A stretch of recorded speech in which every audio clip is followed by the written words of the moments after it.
Olá, pessoal. Hoje nós vamos falar sobre a evolução dos sistemas de jogo no futebol.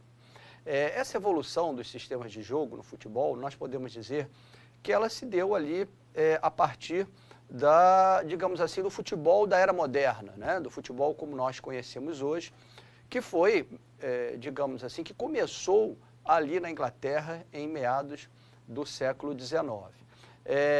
Antes de 1863, 1863 foi uma data importante, que foi criada lá a Football Association, né, a primeira, digamos assim, federação a organizar o futebol, né, da era moderna. A Football Association ela foi criada lá na Inglaterra em 1863, e antes disso o futebol não havia um sistema de jogo definido. Como nós podemos ver aqui no desenho, ó, vocês percebam que de 1810, que digamos assim, o futebol começou a aparecer de forma efetiva na Inglaterra até 1863, nós tínhamos um sistema de jogo que nós chamávamos lá de G10, né, e chamamos até hoje. Por quê? Porque, na verdade, eram 10 jogadores tentando correr na direção do gol ali e atingir o gol adversário. Não havia uma preocupação, um equilíbrio entre setores, defesa, meio-campo e ataque. Então, nós podemos até dizer que o primeiro sistema de jogo no futebol foi esse sistema que nós chamamos de G10. Somente a partir de 1863 é que nós passamos a ter um sistema mais organizado, não equilibrado, né? Porque vocês podem ver aqui que esse sistema, que é chamado de 1-1-8, ele possuía um jogador na defesa, um jogador no meio-campo e 8 atacantes, né? Então, obviamente, não havia um equilíbrio entre os três setores, defesa, meio-campo e ataque. Havia a preocupação aqui do jogo, nesse momento, era de um jogo ofensivo, né? A preocupação era em marcar gols, não havia uma preocupação com o sistema defensivo, né? Na verdade, aqui, ó, essa equipe, se essa equipe está atacando aqui com 8 jogadores, a equipe adversária também iria atacá-la aqui com 8 jogadores. Então, por isso que nessa época aqui, nesse momento, né, o placar das partidas eram placares assim elevados, né, com uma quantidade grande de gols, porque sistema defensivo praticamente inexistia, né? O terceiro sistema de jogo começou aí a haver uma certa preocupação com a questão defensiva, né? Não tanto assim, mas começou a haver uma preocupação, e aí houve um recuo de um desses 8 atacantes para o setor de meio campo, e aí nós passamos a ter um sistema de jogo que foi chamado de 1-2-7, né?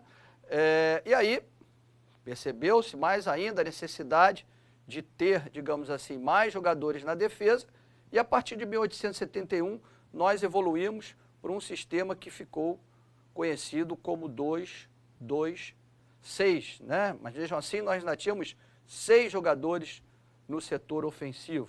Então não havia um equilíbrio entre ataque, meio-campo e defesa.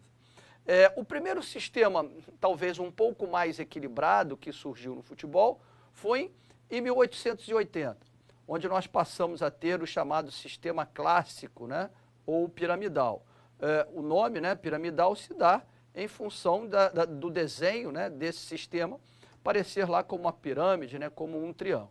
Aqui, pela primeira vez, nós passamos a ter um certo equilíbrio. Apesar de ainda ser um sistema extremamente ofensivo, por termos aqui 5 jogadores no campo de ataque, nós passamos a ter 3 jogadores no meio campo e 2 jogadores, né, para cuidar do sistema defensivo. Então, pela primeira vez, em 1880, nós passamos a ter um sistema de jogo equilibrado.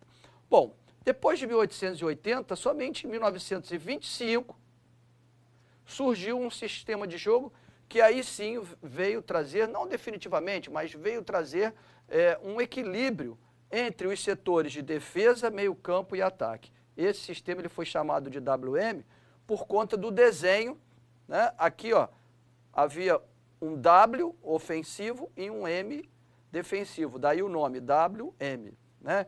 Então, pela primeira vez, nós passamos a ter, ó, basicamente 4 jogadores aqui no setor de meio campo, 3 jogadores defendendo e 3 jogadores atacando.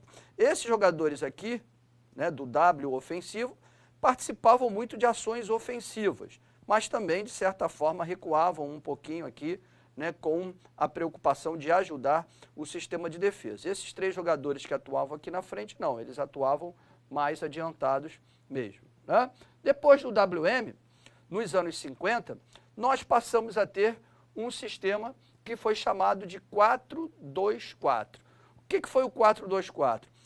Percebam que essa figura aqui, ó, tem o desenho do nosso WM, que foi o sistema, né, anterior.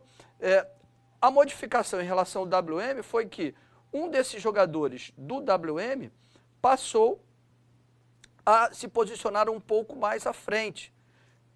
Um desses jogadores do W ofensivo, né, que atuava mais no meio campo.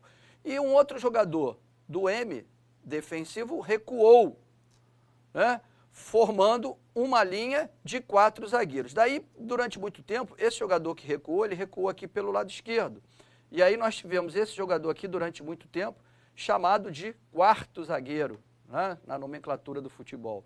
Por isso é que esse jogador aqui que permaneceu aqui, ó, que corresponde a esse, era chamado de zagueiro central. Então, zagueiro central, 4º zagueiro, aqui o lateral direito, lateral esquerdo, 2 jogadores de meio campo e 4 atacantes. Daí o nome 4-2-4.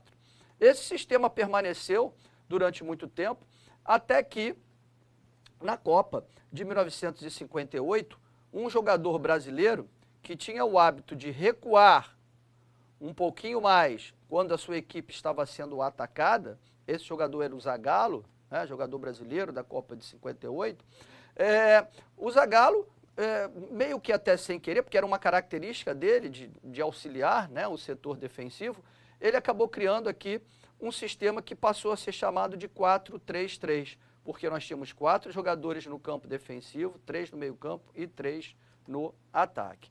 Nos anos 60, nós passamos a ter um jogador a mais no setor de meio campo. Inclusive, a Inglaterra, na Copa de 66, né, obteve um sucesso muito grande nesse sistema de jogo que passou a ser chamado de 4-4-2. Essa formação aqui do 4-4-2, com 2 linhas de 4, é apenas uma formação, né? Nós podemos ter um 4-4-2 com um losango, né, formando esses 4 jogadores aqui do meio campo, ou então podemos ter aqui um 4-4-2 com esses jogadores do meio campo formando aqui um quadrado, né? Então você tem o 4-4-2 com 2 linhas de 4, o 4-4-2 losango ou o 4-4-2 quadrado. Do 4-4-2, nós, já nos anos 90, foi criado, né, um sistema de jogo chamado 3-5-2, né, com a seleção da Dinamarca, que obteve um sucesso grande, né, na década de 80 e também na década de 90. Na Copa do Mundo de 90, a maioria das equipes jogava nesse sistema, né, 3-5-2. E a ideia do 3-5-2 era fortalecer o setor de meio campo, colocando um jogador a mais, né, e deixando 3 jogadores na defesa, um pouco mais na sobra, para marcar os 2 atacantes adversários, que a maioria das outras equipes jogava num 4-4-2, né? E aí só precisava de 3 jogadores aqui para marcar 2 e você conseguia ter uma superioridade numérica no setor de meio campo. Essa era a ideia do sistema 3-5-2, tá? E a partir dos anos 90, e podemos dizer até os dias de hoje, hoje tem sido um dos sistemas de jogo mais utilizados, né, no futebol atual. A partir dos anos 90 foi criado o sistema 4-5-1. Esse sistema 4-5-1 nada mais é, digamos assim, que uma evolução de um 4-3-3. Se, por exemplo, se ele tem essa formação aqui de um jogador mais defensivo, né, e 2 jogadores, 2 meias de ligação que fazem esse vai e vem, e 2 jogadores que jogam normalmente abertos, né, do lado do campo, que quando a sua equipe perde a posse de bola, eles recuam para formar uma linha aqui de 5 jogadores. Então, 4 jogadores atrás, 5 jogadores na frente e 1 jogador 5 jogadores no meio campo e 1 jogador na frente. Na verdade, esse 4-5-1, além dessa formação, pode ter também, essa formação, ela também é normalmente chamada de 4-1-4-1. Além do 4-1-4-1, nós podemos ter uma formação onde nós temos 2 cabeças de área, uma linha de 3 jogadores e um atacante. Também é caracterizado como sendo 4-5-1. Né? Bom, nós sabemos que, além desses sistemas de jogo que nós vimos aí, no futebol atual existem algumas variações de sistema de jogo, mas todas essas variações, elas estão sempre atreladas ou são derivadas desses sistemas de jogo aí que nós acabamos de citar.